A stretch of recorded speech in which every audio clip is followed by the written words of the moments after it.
नमस्कार दोस्तों, हमारे YouTube चैनल पार्थ भक्ति कथा में आपका एक बार फिर से हार्दिक स्वागत है। आज हम आपके लिए 17वें अध्याय की कथा लाए हैं कार्तिक मास में। तो सूत जी कहने लगे कि अब सब व्रतों में उत्तम व्रत और मोक्ष को देने वाली एकादशी के व्रत का महात्म्य सुनो। एकादशी तिथि कृष्ण पक्ष की हो या शुक्ल पक्ष की, अन्न नहीं खाना चाहिए। जो एकादशी को अन्न खाता है वह पापों का भक्षण करता है। एकादशी व्रत माता के समान उसकी रक्षा करता है। दशमी तथा द्वादशी को भी एक समय ही भोजन करना चाहिए।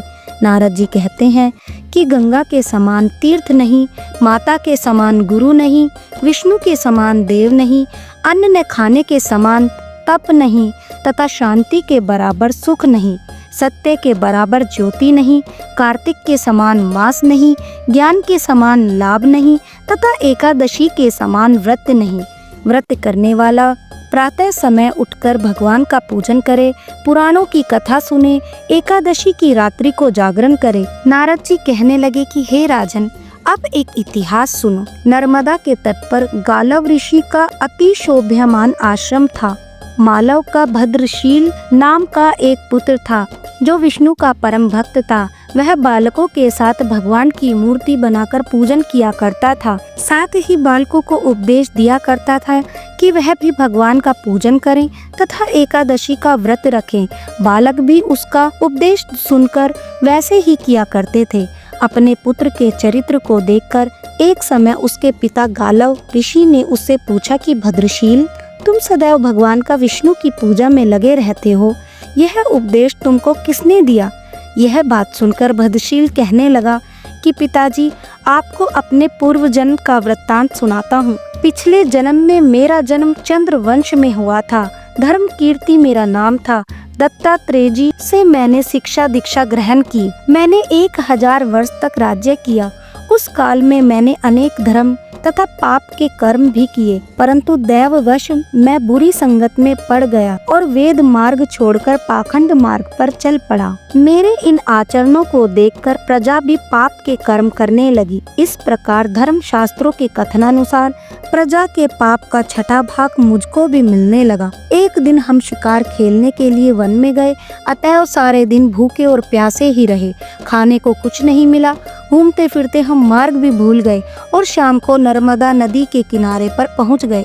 उस दिन एकादशी का व्रत होने के कारण वहां पर एकत्रित अनेक वैष्णव भी भगवान का कीर्तन कर रहे थे। मैं भी भूखा प्यासा रहकर रात भर वहीं पर पड़ा रहा, मगर प्रातःकाल होते ही भूख प्यास से दुखी हो मेरे प्राण निकल गए।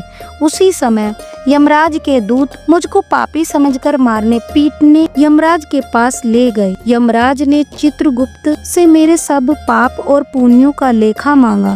तब चित्रगुप्त ने विचार कर कहा कि यद्यपि यह बड़ा पापी है, परंतु इसने एकादशी का व्रत किया था, उसी से इसके प्राण निकल गए।